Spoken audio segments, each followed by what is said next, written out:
Dragi moji tangerosi, budući tangerosi, imamo priliku da razgovaramo sa jednim od organizatora ovog bala, odnosno zahvaljujući Stefanu, argentinski tango je pronašao put i do ovako jedne divne svečanosti. Dear Stefano, it's very nice to meet you here, to see you for the first time. We have met on Facebook, chatting, but actually this is the first time that we met in person. Tell us something about the whole idea. How did you manage to bring Argentina Tango here to be also part of the Vienna Ball? Oh, thank you very much for this interview, and thank you very much for coming. It's really a pleasure to meet you and to know you person. Yeah, like you said, we just met through Facebook, but now it's really an honor for me to be here. This is a ball. This is a Viennese ball. What is the idea behind? Why Argentine Tango is here? I mean, why not? Why not? But first, why not? I think now you came here and you saw how magnificent are these places. It's not really a normal place. I think it's unique in the world. But there is something much more behind that is really an historical reason. This, what we see here, it's really sort of very old. It's from 1815. So this is a tradition that stands in Vienna from 1815. What was when I came here in 2016, I was invited in one of these balls because I was just a university employee, like every university employee gets sort of an invitation. I came to one of these balls, actually and I was totally amazed. I could not believe in what I was seeing. I think it's the same reaction for you today, you know? Yes, for everyone. For everyone who comes here the first time, I can believe in what is happening. And at that time, I was actually in the Hofburg Imperial Palace. What we see here is Rathaus, but Hofburg Imperial Palace is even bigger, at least twice bigger. So it was even more magnificent than today. That is already astonishing. And there are 10, 20 rooms, now you understand. In every room, they play a different rhythm. And I remember one rhythm was rock and roll, another rhythm was walzer. Of course, walzer is the main rhythm. Another rhythm was swing, salsa. And tango was missing. This is was very weird for me. I said, why tango is missing? This is very old. It's from 1815. I knew from history of tango that I said, okay, tango was born only at the end. It was 1890, was born 1880. And then I start to think, but these places are much older. How is possible that tango never came here? But we have to make a distinction, Argentinian tango. Argentinian tango. I see people are dancing European tango Exactly. here as well, but Argentinian tango was clearly missing. And then, because I've been dancing tango for many years, of course, when you study tango, you know that in a way they tell you it was never accepted by European aristocracy. There was always a problem. But why? But why? It was never really clear what happened. Well, when I went to Hofburg and I saw the ball, I said, that's why. If you don't come here, you are not accepted. That's very clear. So I said, I want to bring now tango here. Something happened in Vienna. That's why it did not come here. So I did twice at that time. First things, I start to understand historical background, with documents, really to understand what happened in Vienna.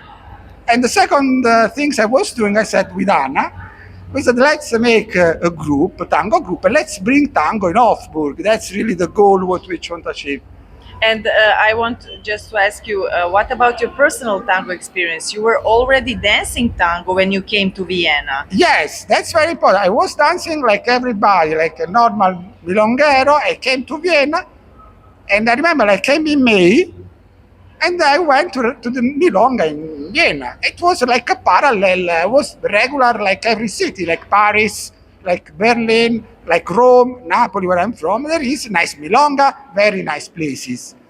And then I remember in October, it was totally different because came this invitation from the rector to go to the ball. I said, what is this? And then that's why I went, and then I asked to my colleagues, said, what is this? And they told me, no, Stefano, it's a very old tradition from 1815. Already I was shocked because I could not go back in time. because with tango you just go 19th century. And then the second question, I remember, where is this ball in the Hofburg, the palace? This was for me was totally absurd. So this does not make any sense. And then that's why I went, but Argentine tango was missing. So we said, okay, let's. So then we said, let's bring tango. So we made a university group. This was the only way to bring tango there because it's a university ball. So we made the tango group in the university. And after 1 year, we asked the room for tango. Said, of course, they gave us the room because it's a university ball. There is a university group. Of course, they give us a room. Great. So that's how we achieved. So we managed in 2017 for the first time, really in history, to bring Milonga in Hofburg.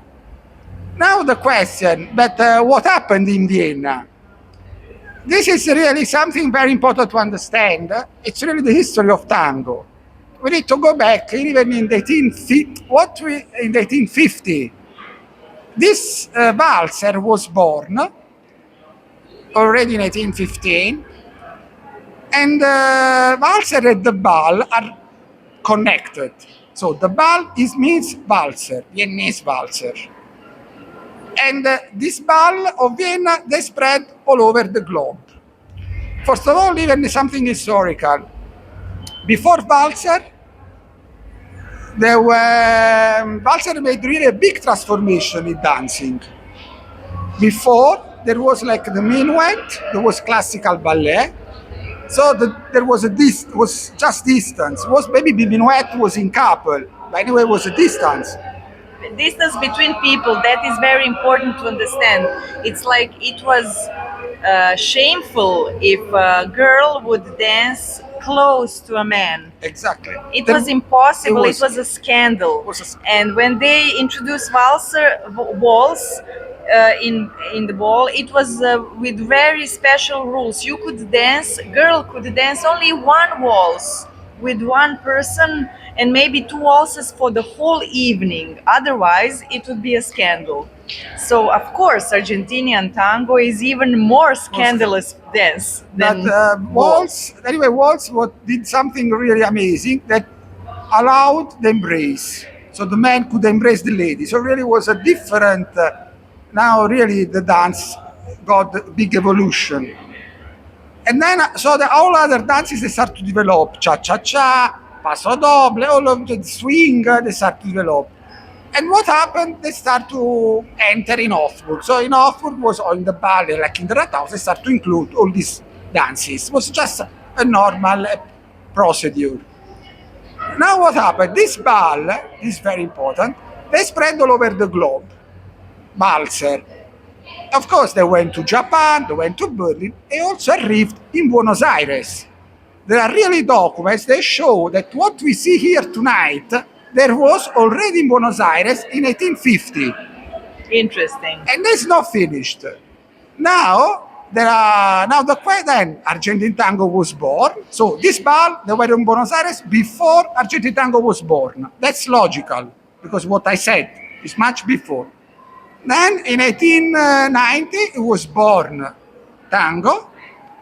Of course, and then what happened? Tango entered in the ball in Buenos Aires. This was very large because it was there. We have documents that there was the opera ball in Buenos Aires, and you could dance Walzer and Argentine Tango together.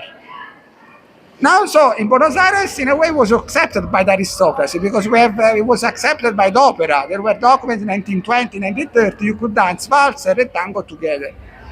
It was Vienna that in practice did not allow tango to enter in the ball. That's why then tango took another roads with respect to Walzer.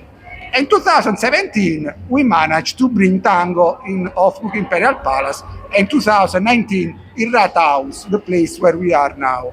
So after 200 years, Argentine Tango is in a Viennese ball. Thanks to you. Well, we managed and your optimism. Yeah, we managed. It was not easy because you have to think. You need to have the organization. You need to understand really how to do it because it took 200 years. So that's why it was. You had to understand how to do it. But you managed, so this was actually this is a great opportunity for every tanguero to come at least once in his life or her life to visit this place and to see how it looks like in a Viennese ball, a special room just for Argentinian tango. Yeah, but It's not the same like a regular milonga. There are so many people who are coming from other halls to see what it is, to try. But it has the spirit of Argentinian tango and it has live music as well.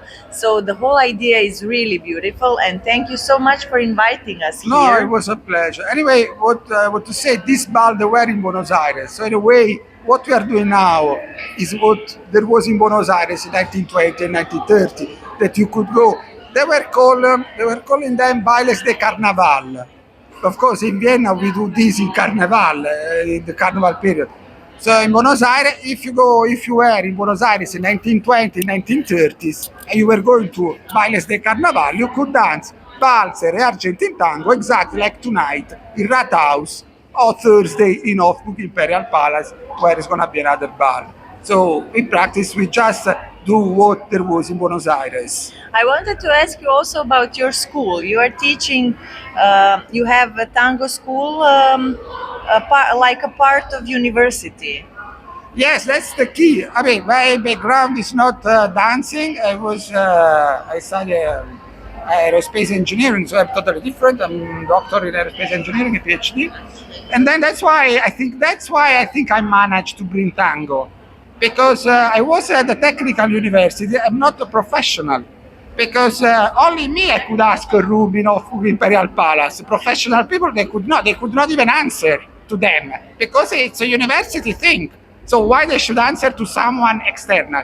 In my case, I was internal, so they had to answer. So this is the destiny, actually. That's I think destiny. the key was that I managed even to bring a rat house, and maybe probably because I'm not a professional, I'm just a normal people. Like I think everybody's listening me.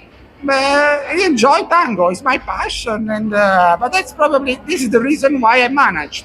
And how many students, pupils of tango do you have in your school? No, it's in university, so it's really in September, October, when the course starts, we can get 50, 60, 70, 80 people. In a way, it's very easy to enroll people because you just make advertisement university. Then there are exams, number degrees, summer number degrees, but it's very nice. Anyway, it's like university groups, that's the idea. So it really goes with the academic here. But it's very easy to get people because it's within the university, it's just a matter of advertisement, how much we do it. Yeah. Anyway, in Austria, I have heard from my friend who was actually here he was born here and he was raised here, and he said after 18, everybody has to learn to dance and to ski. Yeah. So it's like obligatory to dance. So why not to learn Argentina tango as well? They're obligatory to learn ballroom dances and Latin dances. This is really nice. Yes, exactly. They actually, even when they are 14 already, start to go to a dancing school. 14? Ah, yes. Okay, Yeah, it's even high better. School, even High school. less. Some people they do already. And what they do is that they learn really all kind of rhythm. They learn ballrooms. Exactly what I So said. they can actually manage when they come to the ball. They can actually dance Yes. and they know how to dance. But actually, it's something even deeper. Because when they are 14, they go to high school, and there is already the ball in the high school. So they already go in a ball. Yes, they have to be prepared for high school ball. Well, exactly. Then, of course, everybody knows there is Hofburg, there is Rathaus. So actually, when they come at my school, my university, when they are 18, their dream is to go to Hofburg or Rathaus because it's what they learn since they were a child. It's a great motivation. So that's why it's a great one when they hear that I can bring them to Hofburg. Everybody says, oh, to Rathaus. They say, no, I want to join, I want to follow you because it's their dream. Because since they are a child, they learn about this. But they already go to a ball even when they are 14. Of course, the location is not so beautiful, but there is still exactly the culture, the idea. Okay, thank you very much for this conversation. We finally heard the original story about how Argentinian tango was brought to Hofburg and to Rathaus in Vienna. Dragi moji tangerosi, budući tangerosi, ako budete imali priliku da posetite Beč baš u ovo vreme, januar, februar, mart je vreme kada se održavaju balovi, ima ih preko 300, od 80 do 300 godišnje. Probajte da se organizujete i baš da dođete na jedan od ovih balova gde se pleše argentinski tango. Svakako će to za vas biti jedno novo iskustvo. Vidimo se nekom novom prilikom. Pozdrav iz Beča. Ćao! Bye.